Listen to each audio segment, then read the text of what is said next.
grounded, he will. It's the Skinny on Sports Podcast with Aaron Dowd. I throw balls far. You want good words? Data language. Talk real sports with a real man. Come after me! I'm a man! I'm 40! And now, here's the be-all, end-all, know-it-all of high school, college, and pro sports. Aaron Skinny Count with the Skinny on Sports. We're talking about practice, man. I'm the MVP. Good Wednesday morning out there, Western Oklahoma. Welcome to the Skinny on Sports right here on 98.1 FM, the Sports Animal. Glad to have you along for the next hour. It's going to be quiz day today, Jared. Quiz Bowl. Quiz Bowl when it comes to NCAA tournament ratings. A lot is in the news about the ratings for this year's NCAA tournament and where it ranks historically. Not only on the men's side, but also on the women's side. We got the women's numbers yesterday. They are astounding for the women's tournament. It's crazy how many people watch that Iowa LSU game. So now I've got some questions on historical. I mean, that one blew past anything a women's game has ever done. Ever done. So what could be possible on Sunday in the finals if it's Caitlin Clark and Iowa against South Carolina going for an undefeated season? We can talk about that. Purdue and UConn. I've got a list of the top 10 all-time highest-rated finals in NCAA tournament history. What do you think is the most recent that's on this list? Could Purdue, UConn maybe find its way into the top 10? Talk about that. Joe Harris playing the role of NFL owner as the president of Oklahoma threatened something that is almost astounding to think about as far as Oklahoma basketball. Final rankings for Class A and B, and actually 2A also, but nobody's really here. Baseball came out yesterday, or actually Monday afternoon, late Monday afternoon. The pairings come out Friday, and then there's some games will be played, and then within those pairings, or what have you, then you kind of figure out who will play who. So we can take a look at that. District races still ongoing in the bigger classes in baseball. We can take a look at that. Thunder in Philly last night without SGA and J-Dub almost came away with what would seem to be an important win if you're wanting Oklahoma City to be the 1 seed. Chet played really well after struggling the last few games. I thought there was one moment in particular that kind of showed what it feels like Chet's all about. Joel Embiid came back out of nowhere. It seemed like an April Fool's thing on Monday. Then through the day yesterday, the line started changing when people figured out SGA and J-Dub weren't playing. All the rage was, is Tyrese Maxey going to play or not? And then all of a sudden you look out there and there's Joel Embiid for the first time in months. Boston tonight for the Thunder. Celtics are the best team at home in the league. I think like 32-3 or something like that. 36-3, 35-3. So where would the Thunder be with a loss or a win? And then how's it shaping up as far as the seeding as we get near the final week or so of the NBA regular season? 225-9698 is the phone or the text line. That is 225-9698. Give us a call, shoot us a text. We can talk about any of those things, whatever else could be on your mind. Feel free to chime right in at 225-9698. If you're going to be outside the listening area, there are a couple of ways to stay in touch with the show. One of those is to log on to kadsam.com. The other is to download the app. The app's got it all. It's got the radio stuff. It's got the Penny News, brand new edition of the Penny News. Hit the website last night at midnight. That's thepennynews.com. Also, of course, Big Elk and Paragon TV when that is available. Throughout the high school season, you can watch the live streaming of sports on Big Elk and Paragon TV. And then the Skinny on Sports podcast, we do that every day. Go back and listen to the show if you weren't able to listen live.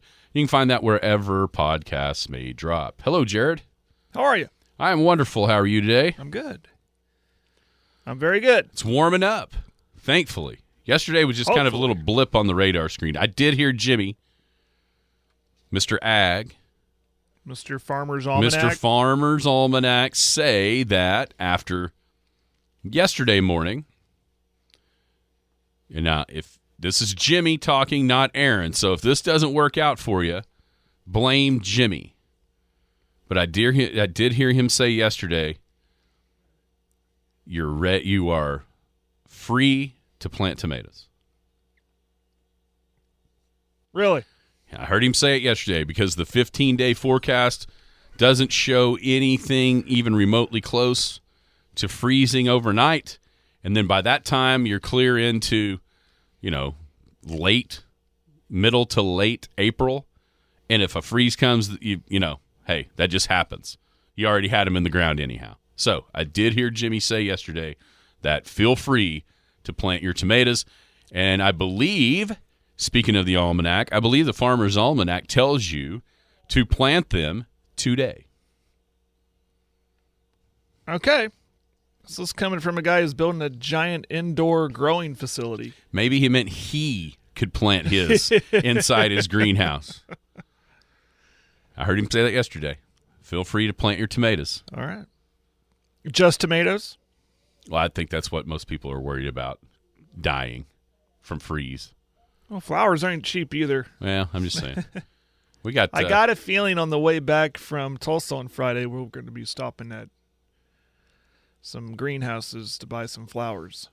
I got a feeling. We bought herbs and tomatoes and peppers last weekend, 2 weekends ago. Last weekend. 2 weekends ago. 2 weekends ago. You grow them at your house, or we've got them at the house inside. We've got them at. We bought so many that they let us take one of those.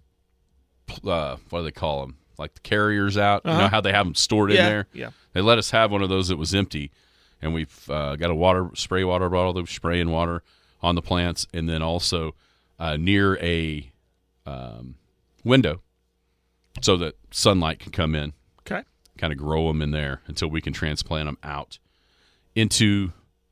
So we're in the process of digging up the area inside the fence, but on the south side of the pool. That's where we want to grow all this stuff. Okay. Because there wasn't anything there last year. There used to be a bunch of plants and stuff. Those are gone. And so that was our idea, is to plant all of our herbs and vegetables and if you want to be technical, fruit with the tomatoes there on that side of the pool. So that's our goal. 2 weeks ago on that Saturday when we did all the trimming and cutting and all that, I hauled off into the vacant lot behind us across the alley about 15 5-gallon buckets full of dirt and rock. It's pretty. Yeah. It's not optimal growing soil at the moment. Yeah. So we need to kind of dig it out in order to then go back in with what might make those things grow. I'm sure we were both. Neither one of us really thought that was possible to get done by the time we leave. Wish it was done now so we could plant today, because that's what the almanac said. We've toyed with the idea. We got some big space out there between our house, my mother-in-law's you gotta house. have a giant garden is what you need. Well, we thought about a pumpkin patch. Mm. And then for the kids, for Yes. the little ones, we just tell the school, come on down and pick your pumpkin come fall. That's what my father-in-law would do. We've thought about doing that. Because is this about the time you do that too? Plant your pumpkins? Or Have is to it a ask little bit Oompaw. later? Have to ask Oompaw on that one. I'm not sure when the pumpkin planting happens. Kara's listening. She could probably tell us, but apparently she's not. So I'll give it time. I wonder if our man Jimmy would know the answer to that question. he would make one up if he didn't. Probably would. And I'd believe him. Let's see. Pumpkin plant. That's a good question. I would assume it'd be a little bit later. I mean, unless They you're trying. grow quicker than you think. Well, and so You know unless who you're we need trying, to ask is well, our man obviously Tyler, yeah. But I don't think. Oh, here we go. Is that him? I also no. It's my wife. You plant pumpkins in July. Unless you're trying to Okay. grow one that weighs 4,000 Well, pounds, then it's probably in the ground. No. One that a first grader can easily pick up. Yes. Yeah. There you go. July. I'll say I didn't think that he planted them yet. We've thought about it. This is onion, pepper, tomato time. Tomato season, yeah. As far as the planning goes. All right, last night, Thunder in Philly without Jalen Williams, without Shai Gilgeous-Alexander. The Sixers had Joel Embiid, did not have Tyrese Maxey. Oklahoma City led essentially the entire game until it came down to the end, and guess what? Philly had their guy. Oklahoma City didn't, and Philly was able to execute down the stretch, make the shots they needed to make. Embiid was good. Also, Kelly Oubre Jr. was really good in the fourth quarter, spurring on the comeback from the Sixers down, I think, 10 going into the fourth quarter or 7 or something like that. And Philly ends up beating the Thunder 109-105. Oklahoma City had, 4 or 5 threes at the very end to send it in, or at least tie it, to have a chance to send it into overtime. And it was from guys that you would want shooting them, mainly Isaiah Joe, wide open, a couple of those threes that he couldn't get to go. Then Jalen Williams had one. He played a fantastic game. The only thing he didn't do well last night was shoot the three. So he got his first start this year, career high 12 assists, scored 6 points, but he missed the very last one. That was the difference in the game. 109-105, Philly beats the Thunder. So Oklahoma City drops back into a three-way tie in the loss column atop the Western Conference standings with Denver and Minnesota. And now they play the second night of a back-to-back in Boston, which the Celtics have just been awesome throughout the entire season, and especially at home. But a really spirited effort from a really shorthanded Thunder team last night. Yeah, I'll be honest, I didn't know that the stars for the Thunder were going to be out until I basically turned on the TV. That's how much I was paying attention yesterday. And then when I saw Embiid back, I thought, well, this might be a long night. And then when they would grow the lead up to, it was, I think, no more than 10. Maybe more a little bit. But part of me thought, well, they're going to steal one. That's what I would call it if they were able to come away with the win. Still very happy, though, with the way those played. I was relieved to see Chet kind of get out of his funk. And Wiggins was good. Who else stood out for me? Dort.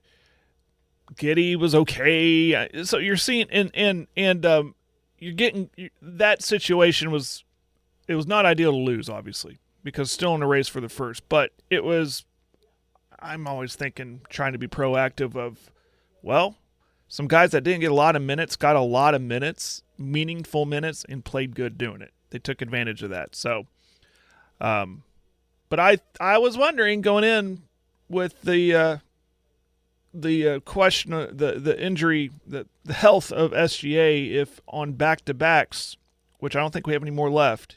Yeah, there's one left next week too. Yeah, a couple of home games. Can you tell me which ones?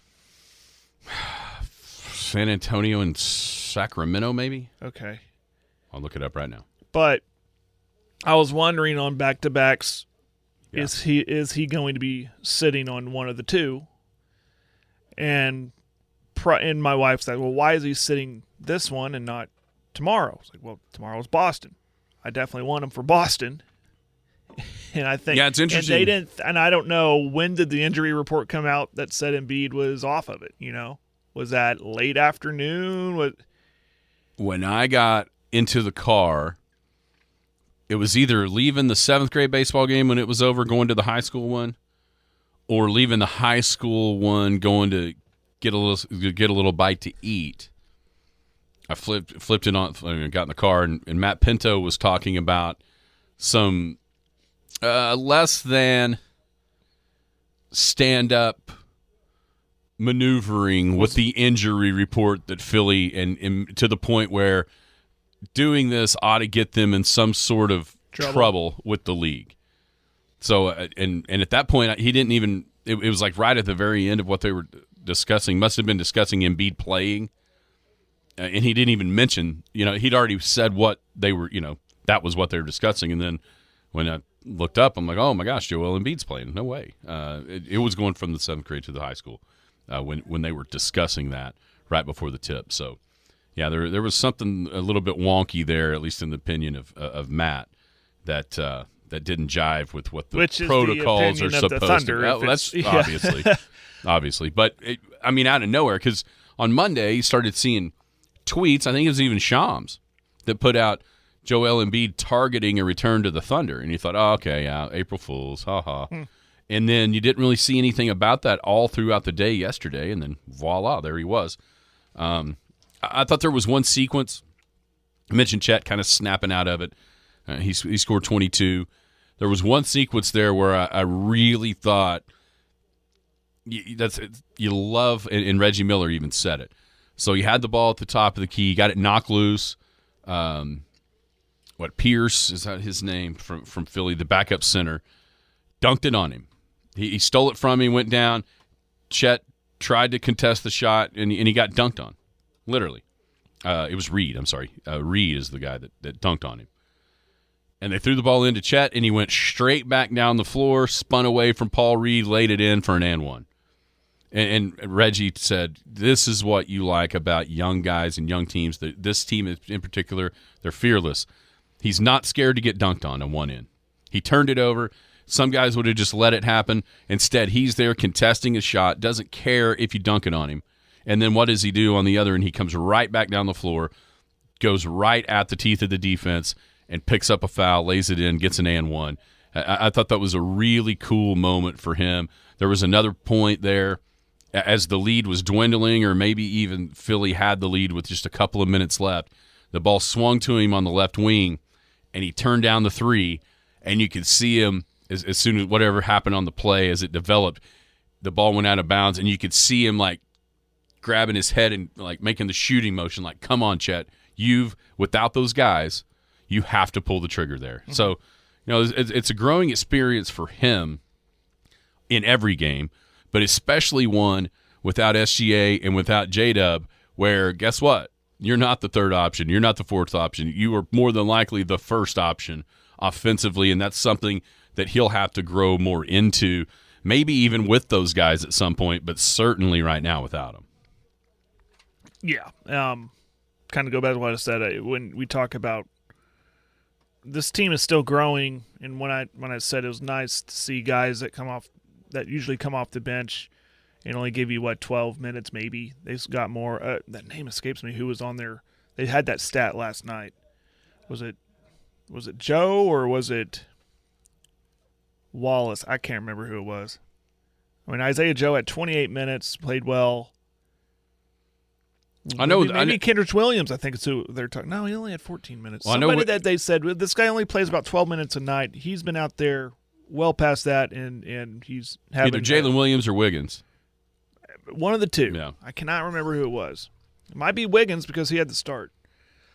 But the growing thing is still happening, I think, which is exciting because here they are fighting for first place.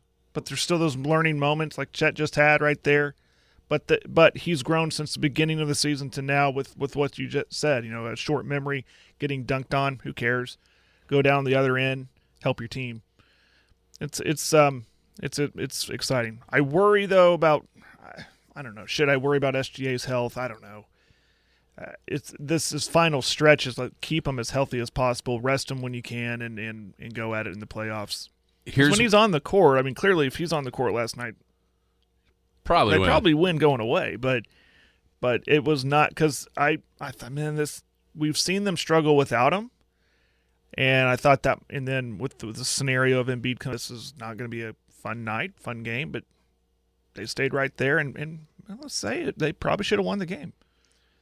Yeah, I mean, the rebounding was atrocious. It always is, and there's so many times in that fourth quarter, they could not. I mean, you gave Philly an extra opportunity because they got the offensive rebound. I thought you get your hands on that, you're wasting at least 20-plus more seconds off the clock and maybe with points. I mean, they out-rebounded Philly.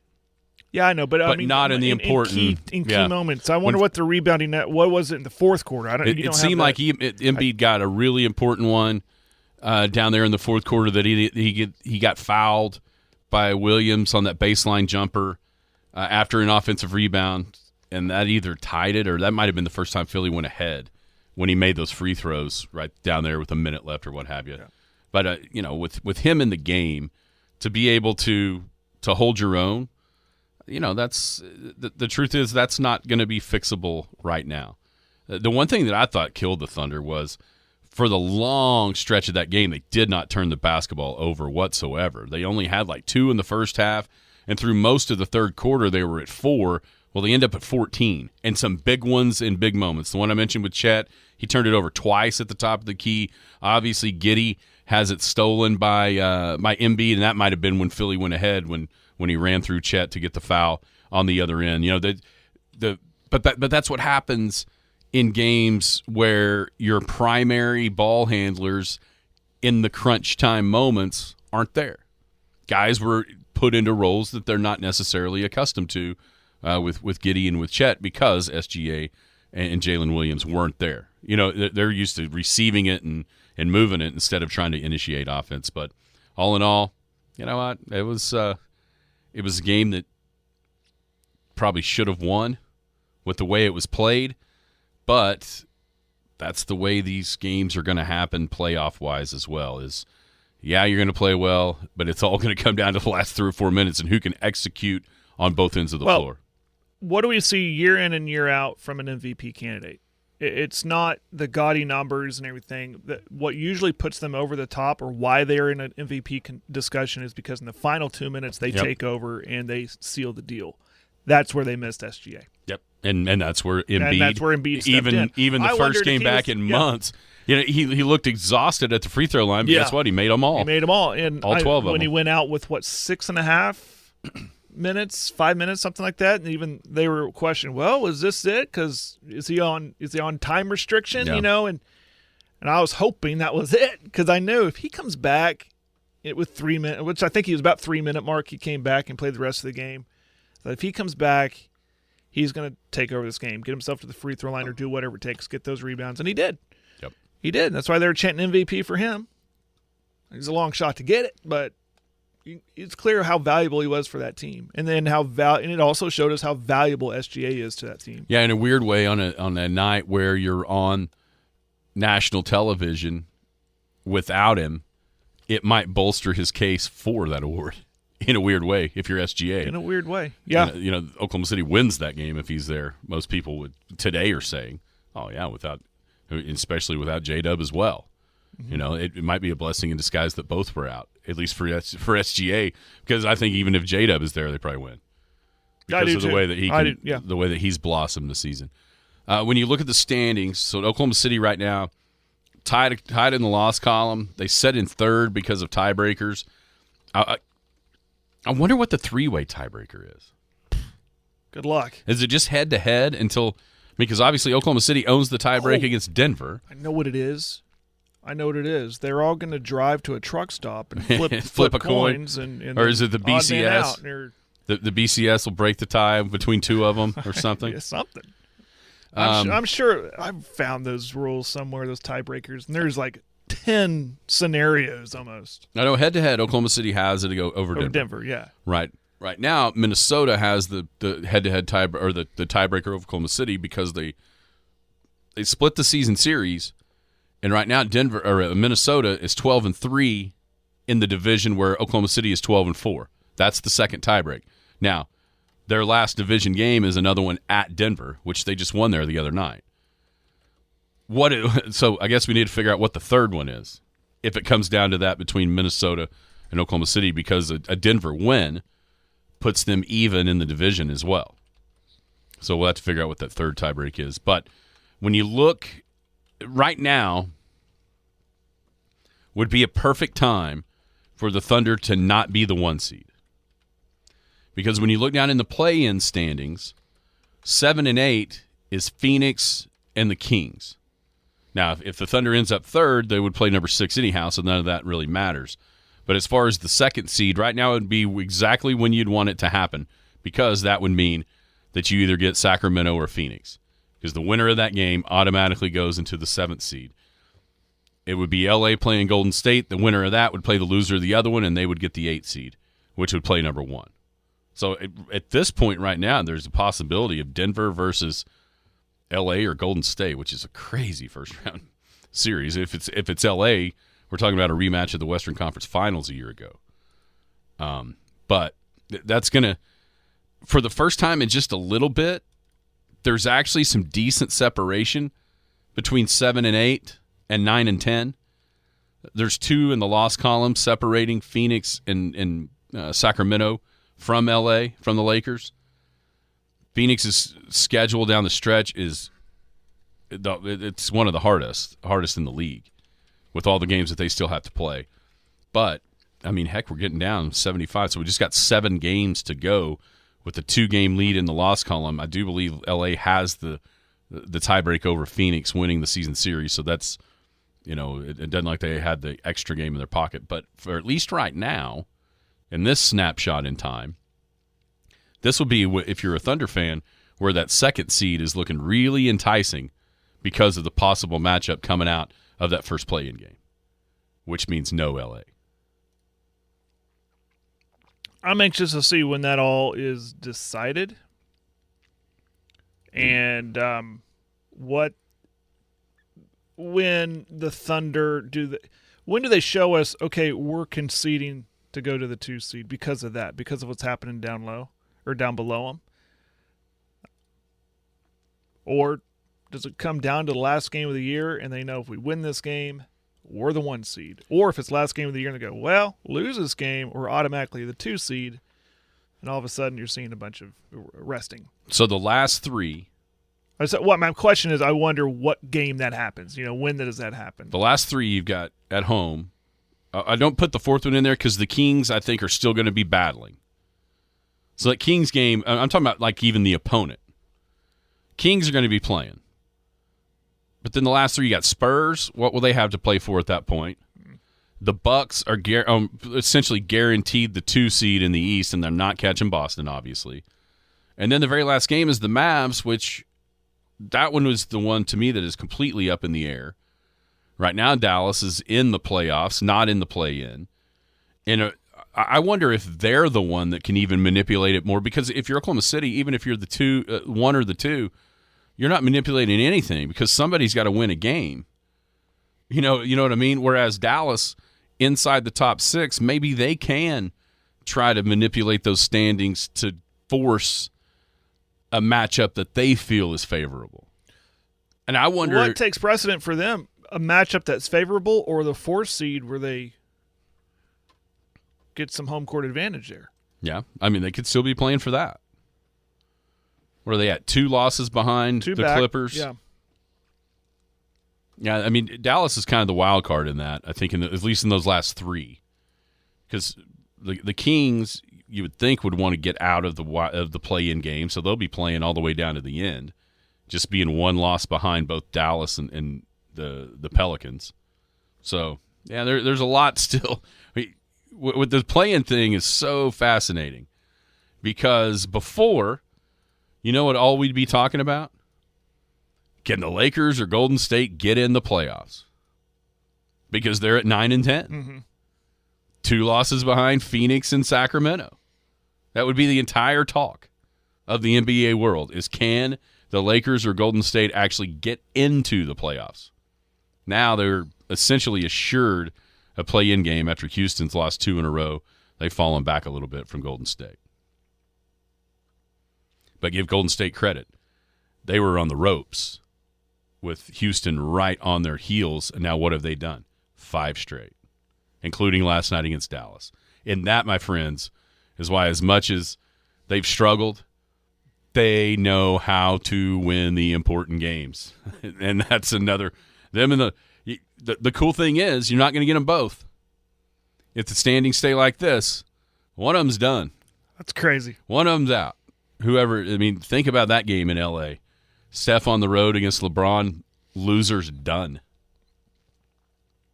That's exciting. That is fun for me. The West play-in games could be awesome. Could be really good. Really good. Could be really, really awesome. So Thunder tonight in Boston, you hear it right here. 5 o'clock pregame, 6:30 for the tip. Hanging out here on a Wednesday. Don't forget our buddies at Superior Lawns. It's got some good chances for rain coming up through the weekend into next week. Once again, I heard Jimmy say, so if it doesn't happen, it's Jimmy's fault. Man, but I keep checking that forecast. I don't see rain either, but Jimmy said there's great chances for rain starting Saturday through basically every day next week. So what does that mean? Today would be a perfect day to get your lawn sprayed with insecticides, grubs, insects, or even some fertilizer. It's fertilizer down before it rains. It's going to warm up. We all know it's going to warm up in April. Get that green grass popping with the granular application programs offered by Superior Lawns. It's our man Scott Kelly at 580-799-5670. Superior Lawns. Hanging out in Elk City, Canute, Cheyenne, and Sayre. Okay, Jared. NCAA tournament ratings are all the rage right now within the sports media complex. The men's tournament is doing numbers that it hasn't done in a long time, early on at least, maybe even ever. And the women's tournament is doing numbers that it flat out has never done. Over the weekend, did you see which men's game drew the most viewers? This past weekend? This past weekend, Sweet 16/Elite 8 weekend. Did you see the number one rated game from a TV standpoint? I always go to the Blue Blood, so I'll say one of the Duke games. It was North Carolina State and Duke. Okay. Drew. I almost did that one first, but I just... North Carolina State and Duke was like 15.3 million. We knew LSU, or we thought LSU, Iowa on the women's side might be doing some pretty good ratings. Came out yesterday, 12.3 million. That is by far and away the highest rated women's game of all time. That leads me to, what do you think a number could be possible for the women's title game if it's Caitlin Clark against South Carolina? What was the number, the one you just said? 12.3 million. Could it get to 20? I think that may be a little bridge too far, but maybe 20, 18? Where do you think it could get to? I will kind of go in between. I'll say around 13.5, 14. Yeah, I'm gonna take the higher? over. You're going over? Yeah. I think you add more because it'll be a Sunday. Sunday's a good TV watching day. Sunday evening. Is it evening? They did it afternoon last year. Oh, they did? Mm-hmm. Okay, well, maybe they have to do it afternoon to get it on ABC. Yeah. No, man, 20? That's a lot. For that scenario. But you'd have to have that scenario. South Carolina going for the undefeated. But again, I question, now that LSU is out, we saw that rematch that the nation was waiting on since it happened last year. How much can Clark carry the rest of those viewers? 2 o'clock. 2 o'clock on a Sunday afternoon, which is not a bad time slot. I mean, you just mentioned that Duke game. That was a Sunday afternoon game. I'll say... I bet it's north of 15. I'm going to say north of 15. I'm not trying to poo-poo on the women's game. Well, I just think, I don't know, and especially if it's not South Carolina. No. It won't be. If it's, listen, it has to be these two forces meeting. To use that. To, UConn, so you're not asking just a championship game. You're asking if it's Iowa, South Carolina. It has to be Iowa, South Carolina Yeah. to do the numbers we're talking about. If it's UConn, South Carolina, If it's UConn, NC State, If it's Caitlin and NC State, it might approach what that LSU game did. But in order to get those, I mean, here's the thing. I mean, everyone, you just, the women's tournament's bigger than the men's. No, it's not. Even this, the almost all-time biggest rating in the history of women's basketball, is still over 3 million shy of an Elite Eight game between North Carolina State and Duke. But that's okay. I mean, that's okay.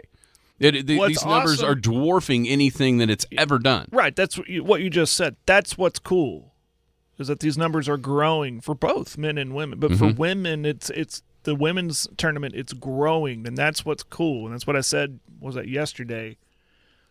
Will the numbers continue to grow to next year? It might plateau a little bit because of the lack of star power, but you're going to get some residual. You're going to get some people who were turned on to this sport because of that game on Monday night. Yeah. And that are going to hang out and watch And because now of on. her. I mean, let's be honest. She is a huge part of this. Someone There's who's no doubt never about had it. any affiliation with anybody goes, you know what? I like that that Iowa team. I'm going to continue to root for them no matter what. Or LSU. I like that feisty coach. Mm-hmm. I'm going to root for her. I hope it happens because I want to see what the number does. I think it's north of 15 million, maybe not to 20, settling in at somewhere. So that the women are shattering their own records, and will continue to do so as long as Caitlin Clark is involved. Now let's go to the men's side. Here's a final thought on the women's. The NCAA has got to quit embarrassing themselves with the officiating issue they had a few weeks ago. The 3-point line's not being the same. Line a couple years ago, where the discrepancy of the weight rooms and the facilities and stuff like that, it wasn't up. All this little things like that keep coming to light. Come on, NCAA. It's the 3-point line and the officiating thing. What are we doing? Well, it goes back to What are we doing? the women's tournament generates a minuscule amount of revenue. They need more money to make sure the 3-point line is not. But I'm just saying, as far as equitable. As soon as the revenue do a background check. You can't afford a background check on who got their degree from where and where you're assigning these officials. You would think. Come on, NCAA. But here's the point, and it's well made by what you're saying. People getting to the game, that's probably happened forever, and nobody gave a rip because it was the women's turn. You know what I'm saying? I mean, that's just the brutal honesty of it.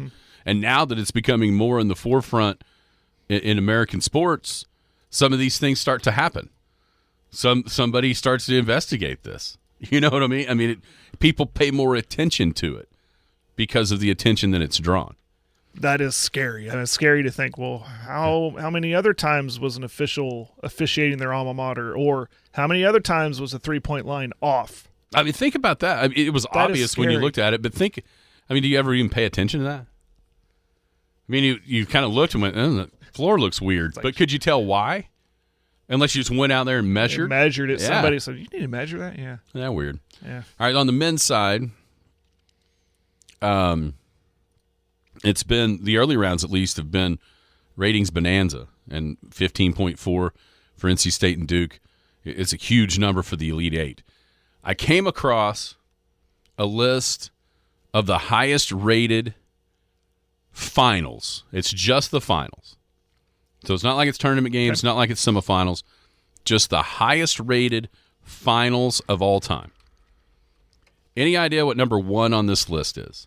All time? All time highest rated NCAA tournament final game. Oh, boy. All time. How about, I got the list in front of me, but not the ratings list. Yeah, I was going to say that would be cheating, I'm not Jared, if you had cheating. the- I just got the past championship matchups. Again, I'll go back to Blue Bloods. So Kentucky, Kansas in 2012. Okay, it's interesting you said that. That's not it. Okay. That's not it. I would have no clue. Maybe, I don't know, man. I mean, you got to think about how popular the sport has grown since even the 80s. Yeah, see, you're wrong about that. That's the whole point. Is the Larry Bird and Magic Johnson final? It's Larry Bird and Magic Johnson in 1979. Michigan State, Indiana State, 24.1. Now, let me ask you this. What do you think's the most... There hasn't been more? No. What do you think is the most recent final that's a top 10 rated game of all time? See what I'm saying? Mm-hmm. The most recent one that makes the top 10.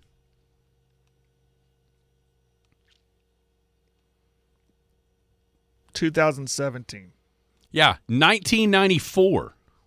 Wow. Arkansas versus Duke. 1994. This is why it is so fascinating to me that these numbers have been so huge for the men's tournament this year. Because college basketball is way past its prime.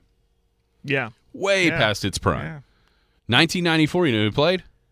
Arkansas and Duke. You know who's on that Duke team? Grant Hill.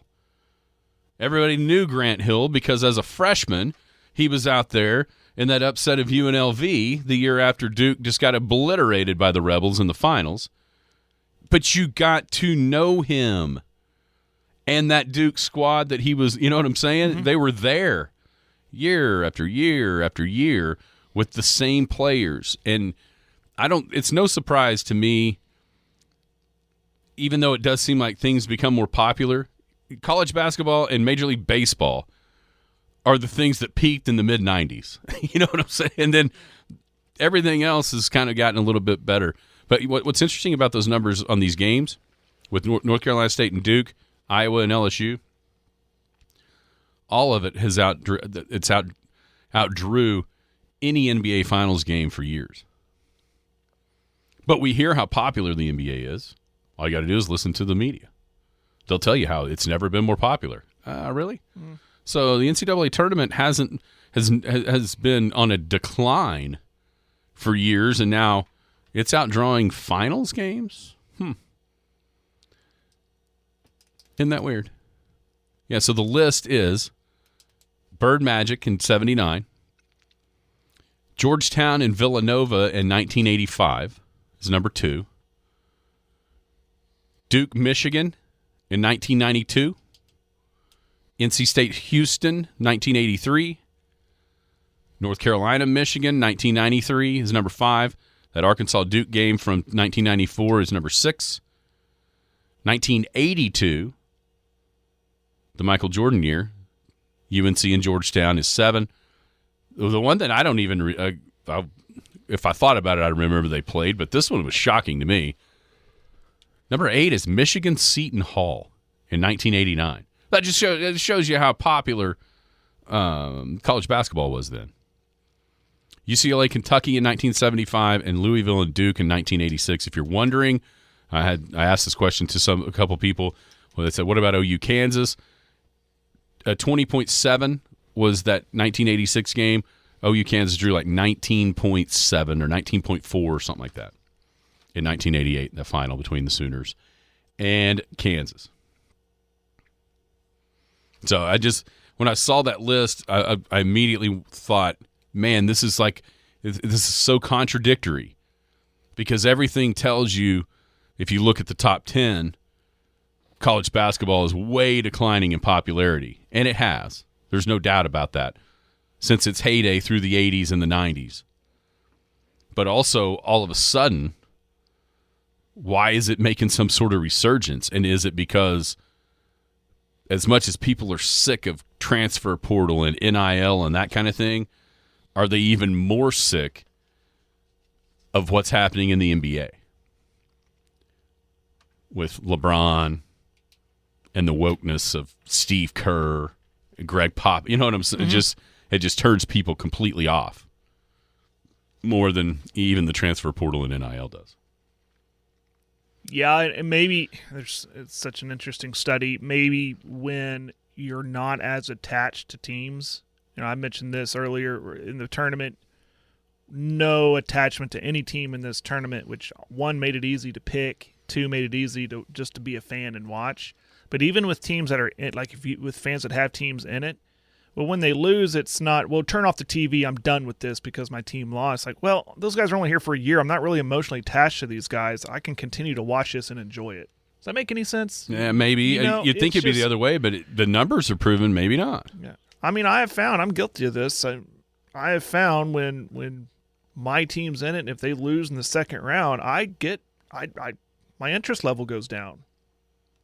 Maybe I'm bitter, maybe I'm immature, I don't know, call it what you will, but that's why this year it's just been so much more interesting for me, because I don't have a team in it. But maybe because, and even if they say OU was in it, and we got these one-year dudes who are exiting the team already as we speak, which I knew was coming, which I never got emotionally attached to these guys, because I thought, well, you're not going to be here next year. Well, nobody is. No, but yeah. Duke was the only team in the Elite Eight that had a little experience coming back. Well, that had 5 guys that had never been to the portal. Yeah. NC State's whole starting 5 played at different schools. You know what I mean? Right. I see people going, "What is wrong with OU and Mosier?" Everybody's doing it. Yeah, everybody is. But that's what I'm getting. Which is why it's so weird that these numbers are doing this. So here's a question: is there any chance that if it's Purdue, UConn, could it bust into this top 10? It seems like it has a lot of momentum that it could. So that NC State Duke 15.4, and it'd have to get to 20.7. What's even more wild about that number is that was on Easter Sunday. Yeah. Do you think there's a bunch of watch parties happening with families, or on a normal Sunday? I could see that being a thing because people are having a bunch of watch parties and in the momentum, like I just said. But because it was Easter Sunday, people are like, turn the TV off. It's family time. But maybe everyone was eating Easter dinner and said, turn the TV on. Let's watch that game. Right. I don't know. It's crazy to me. I don't think it gets there. It might get, once again, like we talked about the women, 15 to 18. This one might get, 16 to 18 or 9. I don't think it can crack into that top 10. What if this run with NC State continues? Is there people go, man, let's see if they can finish this thing off? Maybe. Listen, I don't care who it is. I've already told my wife, that Monday night I'm watching this game. Don't bother me. I don't care who it is. Yeah, it's that interesting study because last year's Final Four was one of the worst rated of all time. Yeah. It showed that at the end, people don't care about Cinderella. They want the big dogs. Right. The biggest dogs on the block right now is Purdue and UConn. Yeah. And you would think that would generate the highest numbers. But maybe that attachment back to Valvano and the 83 NC State does make a little bit of a difference. I wonder if that's again, I don't care who's in it. I just want to watch it because it's been such a fun tournament for me. Obviously, but and then again, I'm not attached. I've been enjoyed. I don't think I've been this entertained from a tournament every single weekend like I have this year. There's been so many entertaining games, at least one of them that I've watched every single session. Right. It's been a lot of fun. So if you're looking for somewhere to go on Saturday to watch these games, even Friday night, go watch Iowa and UConn. You want pizza, pasta, burgers, sandwiches. It doesn't make any difference. Go to the Boomtown Grill. Boomtown is your March Madness headquarters. They've got 12 big screen TVs, full service bar, happy hour 2 to 6 Monday through Friday. Also appetizer plates and drink specials. 11 beers on tap, 30 bottles and cans available, imports and domestics, large wine selection. Boomtown is open 7 days a week, 11 to 10 Sunday through Thursday, 11 to 11 on Friday and Saturday. Visit Boomtown Grill, 2103 South Main, right here in Elk City. Whoa, Jared, what happened? You're right there? Like my throat just went closed. Man. It's like when your knee gives out, when you're walking out of nowhere. Unfortunately, that's happening more often in our old age. Yeah. That just happened to my voice. So the Elk City Fire Department is having a golf tournament Thursday, May the 23rd, right here at Elk City Golf and Country Club. I think they're full teams, but they could still use whole sponsors and probably get on a waiting list or something available as well if you wanted to try to play in that thing. Sign up. Contact Alex Northcott at 405-417-1591 or the fire department, 580-225-0500. Our friends at McDonald's are doing a bunch of stuff with this. Phillips family there at McDonald's, Clinton, Weatherford, and Elk City are sponsoring this thing, putting it on with the fire department. So they could obviously everything that's happened over the last month fire-wise. Everything gets depleted pretty quickly when something like that happens. So support the fire department here in Elk City by, just throwing them a little cash there. Yeah. All right, Jared, do you believe there's any chance in the world that Joe Harris, the president of the University of Oklahoma, would move Sooner basketball to a place not named Norman? Because that's exactly what he threatened the Norman City Council with yesterday if they do not agree to move forward with the $1 billion entertainment district / new arena for OU basketball. I don't know if there's a lot of teeth to that, but it's admirable for pulling that one out of the quiver and trying to use it. I don't think it's likely. But I love what he's doing. I love what he's saying. On the surface of it, you're thinking, okay, move him out. I mean, he could literally be meaning like a foot into Moore, which would still be pretty, adjacent to Norman. But, I mean, if he's looking for places, I've got a great idea. Oh, yeah? Yeah. I know right where about a 15-year arena that would hold everybody that goes and watches those games. It's right down Pioneer here. Here's the problem. 2,500, that normally fits enough for the people that go watch OU basketball. He also said the arena would also be the home of some national championship gymnastics teams, which probably pull in a lot more fans than the basketball teams do right now. You know, kids play gymnastics here in Elk City too, Jared. I know. And if this is too far a drive, Tuttle's Arena is pretty nice. Washington's is my favorite of anywhere because we can just wheel our equipment right. We don't have to step up any steps at Washington. I don't have to lug that giant box of stuff. I don't have to go up any stairs. Just wheel it right over to our broadcast location, set it up, and boom. It's not as big as the Pioneer Center. Tuttle's nice. Blanchard's nice. These things are already built. I mean, I get what you're saying as far as, you know, you try to hold your feet to the fire. It just reminds you of one of those, like what happened in Kansas City last night. Trying to get the voters to approve taxpayer dollars to go toward, you know, renovations for Royals Chiefs, got voted down. That's essentially what he's trying to do. Create that momentum from taxpayers in the city of Norman to start leaning on the city council people to approve this thing. It's in the same vein of how the voters in Oklahoma City approved the new arena, and there was that talk if this isn't approved, then the Thunder might look to move, and that's kind of obviously you can't move the entire university, but I like but it is maybe a slim, but it is a possibility, and I don't think I don't know of any other university arenas that are off campus in other communities. I'm sure there are some. I'm sure there are arenas that are shared and stuff like that. But as far as Norman's concerned, where would he go? Moore?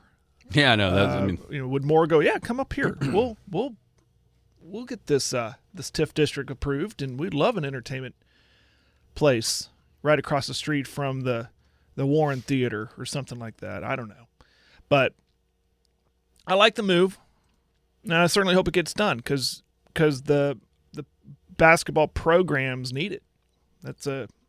And it'd be perfect this probably should have got done a couple years ago to get this thing going and maybe be ready by the time you're playing SEC basketball. You can really show it off when these SEC teams come to town. You know, something interesting that I heard Carrie say, I think, when I was driving to work this morning. You know, when Oklahoma played Kansas for the title in 1988, Lloyd Noble Center was 13 years old.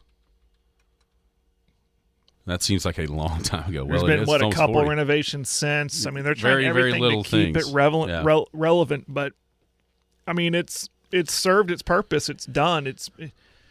I personally would love to see an on-campus facility. Not sure how feasible that is. I don't know where you'd go with that. They'd have to acquire more land, and all the land they've acquired, they've added on to the football facilities with the living facilities and all that, Harrington and all that. I've thought, why not go directly east onto, and relocate the track and field department and have it right next to the arena, to the football stadium. But then you got a question, where's everybody going to park and all this stuff? Right, and it's more of a. It's not just an arena; it's the entertainment type district that they're trying to get done. That's what they're trying to do. But that the idea to have one-stop shop. Yeah, the idea to have something on campus, you get your students more involved. Mm-hmm. They can walk over there. But we'll see what happens. As an OU fan, I want it to happen. I want to see something new. Breaking news. Did you see that? NFL breaking news. 2 digs in 1 state. The Bills are finalizing a trade. This is courtesy of Adam Schefter of ESPN, which, let's be honest, Shefty is the guy. Bills are finalizing a trade to send 4-time Pro Bowl wide receiver Stephon Diggs to the Houston Texans for draft pick compensation. Josh Allen's looking up there in Buffalo going, what's going on here? Gabe Davis is gone. Now Stephon Diggs is gone. It'll be interesting to see what that draft pick compensation is. But on the surface of it, without knowing that, man, does this not look like a huge win for C.J. Stroud? Yeah, it does. That's a big weapon for him. Big weapon. Yeah, that's it seems like it, man. Houston, Scott, the other day when you were gone, we were talking a little NFL, and he said, I think Houston may have done the best job of anybody. Kind of supplementing what they need around him, and that was before this. We'll wait to see exactly what they gave up to get Diggs, but man, sure looks like that was that's a huge move. I don't know if that gets Houston all the way into contender status. See what happens with the draft and everything, but man, makes them better. Yeah, it does. Makes them way better. Those are really good, really good. Oh, here it is. Looks like a 2025 second-round pick.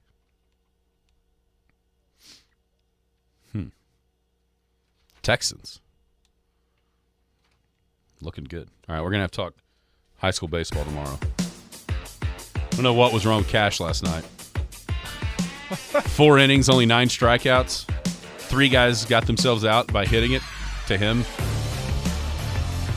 Unacceptable. He Teasing. Really needs to pick it up. Yeah, what's wrong with you? Those people flying in to see him are disappointed. We got to have balls in play for outs. Everybody have a great day. You've been listening to the Skinny on Sports podcast with Aaron Cow. Be sure to hit that subscribe button to get alerts of when the latest podcast is available. Thanks for listening. That ball